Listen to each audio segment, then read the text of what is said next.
नमस्कार दोस्तों, स्वागत है आपका आज के हमारे रीजनिंग पार्ट 8 में, जिसमें आज हम देखने जा रहे हैं कोडिंग या डिकोडिंग, जिसे हम सांकेतिक भाषा के नाम से भी जानते हैं। यदि दोस्तों आप किसी भी कॉम्पिटिटिव एग्जाम की तैयारी कर रहे हैं तो आपको पता होगा कि रीजनिंग एक मोस्ट इम्पॉर्टेंट टॉपिक होता है, जिसमें से लगभग 30 नंबर के क्वेश्चन हमारे हर एग्जाम में आते हैं। तो उसी रीजनिंग को आज हम सरल भाषा में सीख रहे हैं। यदि आप रीजनिंग की तैयारी अभी स्टार्ट कर रहे हैं तो हमारे चैनल पे एक पूरा रीजनिंग का प्लेलिस्ट बना हुआ है, जिसमें टॉपिक बाय टॉपिक रीजनिंग के हर टॉपिक को समझाया गया है। आप पार्ट 1 से हमारा वीडियो देखें तो आपको ज्यादा समझ आएगा। तो चलिए आज के वीडियो को स्टार्ट करते हैं। देखिए पहला क्वेश्चन दिया हुआ है। क्या कहता है क्वेश्चन? अगर डिस्टेंस को EJTUBODF लिखा गया है तो गवर्नर को कैसे लिखा जाएगा? और नीचे 4 ऑप्शन। तो इन्हीं 4 ऑप्शन में से एक जो ऑप्शन है वो सही है। तो चलिए सीखते हैं कि इस प्रकार के क्वेश्चन को कैसे हल किया जाता है। देखिए जब भी आपको सांकेतिक भाषा या इस प्रकार का क्वेश्चन देखने को मिले, सबसे पहले आपको ए से जेड अल्फाबेट को नीचे लिख लेना है, जिससे क्या होगा कि आपको इस क्वेश्चन को हल करने में हेल्प होगा और आसान हो जाएगा। तो नीचे देखिए मैंने ए से जेड पूरे अल्फाबेट लिख दिए हैं। आपको भी ठीक इसी प्रकार पूरा अल्फाबेट लिख देना है, जिससे आपको हल करने में एकदम आसान हो जाएगा। तो चलिए देखते हैं अब हम इसे कैसे हल करेंगे। अब सबसे पहले हम ये देखेंगे कि पहला वर्ड दिया हुआ है और दूसरा वर्ड दिया हुआ है, उनमें किस प्रकार का संबंध है। तो ध्यान से देखिए, देखने पर पता चलेगा कि DIST मतलब कुल मिलाकर डिस्टेंस लिखा है। उसके हर एक वर्ड में, वर्ड मतलब DIS, तो उसमें 1 प्लस किया गया है, तब दूसरा वर्ड बना है। जैसे डी के बाद क्या आया E, आई के बाद क्या आया J। ठीक इसी प्रकार डिस्टेंस के हर एक वर्ड में 1 प्लस मतलब एक आगे जाकर दूसरा वर्ड जो है वो बनाया गया है। तो चलिए ठीक उसी प्रकार हम गवर्न दूसरा वर्ड दिया है, उसका एक और नया वर्ड हम खोजेंगे जो इन्हीं 4 ऑप्शन में से एक होगा। तो चलिए स्टार्ट करते हैं। तो सबसे पहले क्या है? जी है। तो जी के बाद क्या आएगा? जी में अगर 1 प्लस करें तो जी के बाद आता है H, ओ के बाद क्या आता है P, वी के बाद क्या आता है W, ई के बाद क्या आता है F, आर के बाद क्या आता है S, एन के बाद क्या आता है O। आपको नीचे अल्फाबेट जो लिखा हुआ है उसको आपको देखना है, तब आपको समझ आएगा। ठीक है, तो इस प्रकार इसका सही आंसर हो जाएगा ऑप्शन नंबर ए।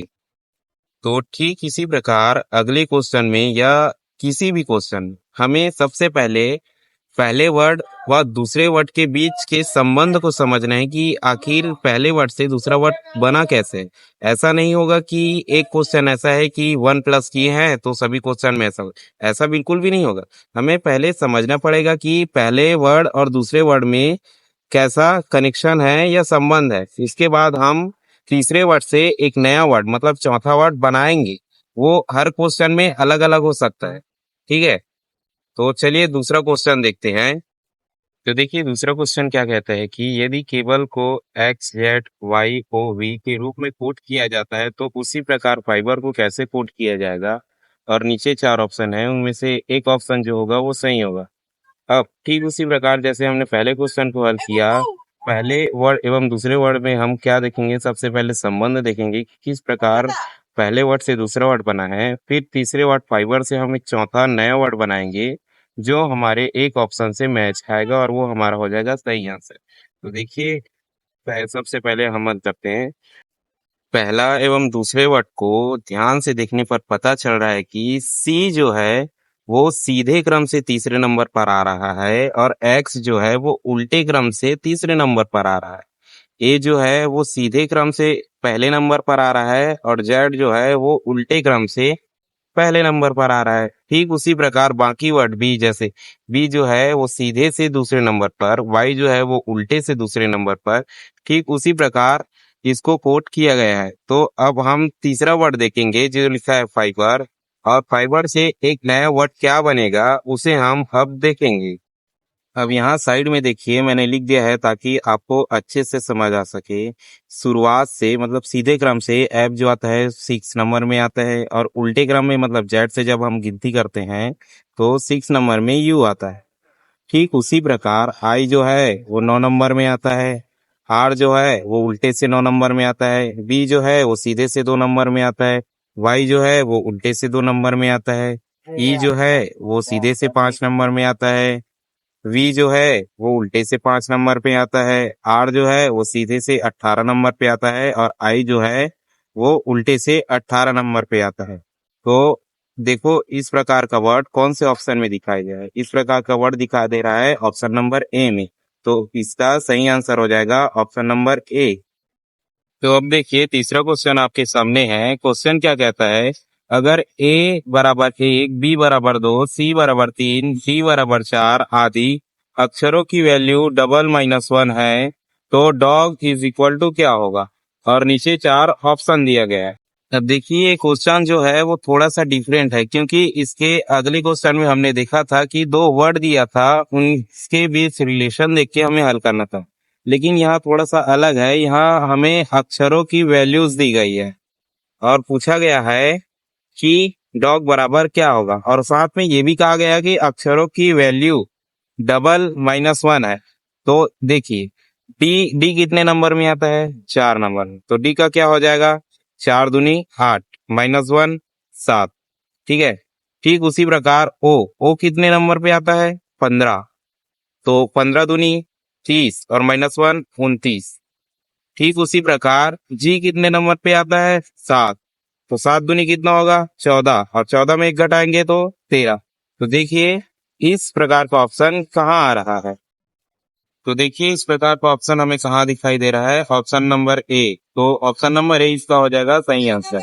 तो इसी प्रकार सांकेतिक भाषा या कोडिंग डिकोडिंग में हर एक क्वेश्चन में अलग अलग लॉजिक लगा होता है।